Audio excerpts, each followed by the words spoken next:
আপনারা যেহেতু অবগত আছেন যে আগামী 5ই জুন আমাদের ষষ্ঠ উপজেলা পরিষদ নির্বাচনের শেষ ধাপে নির্বাচনটা অনুষ্ঠিত হতে যাচ্ছে।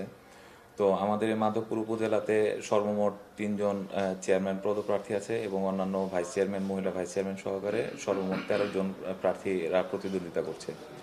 তো সবকিছু মিলে এখন পর্যন্ত মাধবপুর থানা এলাকার আইন শৃঙ্খলা পরিস্থিতি চমৎকার।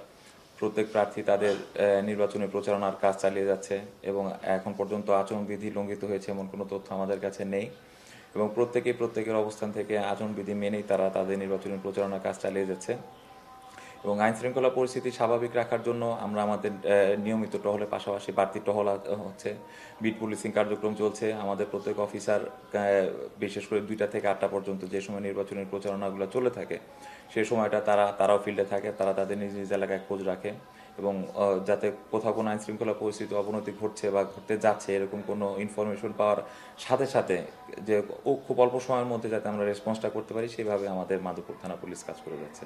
আসলে মাধবপুর থানাটা হচ্ছে চারদিকে বর্ডার বলতে অন্যান্য থানার আছে, বর্ডার আছে এবং আমাদের থানার যে পিছনের জায়গাটা সেটা হচ্ছে বিজয়নগর থানা, এক সাইডে পড়েছে নাসিরনগর থানা, এক সাইডে চুনারুঘাট থানা, একদিকে ভারতীয় বর্ডার।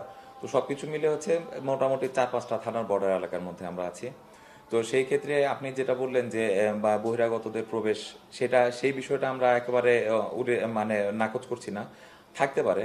তবে কোনো বহিরাগত এসে আইন শৃঙ্খলা পরিস্থিতি অবনতি ঘটাবে বা কোনো প্রভাব বিস্তার করার চেষ্টা করবে সেই বিষয়ে আমরা সতর্ক আছি এবং এই বিষয়ে যথাযথ আইনগত ব্যবস্থা নেওয়া হবে এবং কঠোর আইনগত ব্যবস্থা নেওয়া হবে। আমাদের জেলার যে পুলিশ সুপার স্যার রয়েছেন তিনিও সময় সময়ে আমাদের নির্বাচনী এলাকার কার্যক্রমগুলো পর্যবেক্ষণ করছেন এবং তারও দিক নির্দেশনা আছে। সবকিছু মিলে আমরা এখন পর্যন্ত আলহামদুলিল্লাহ খুব ভালো অবস্থাতে আছি, আইন শৃঙ্খলা পরিস্থিতি স্বাভাবিক আছে মাধবপুর থানা এলাকার।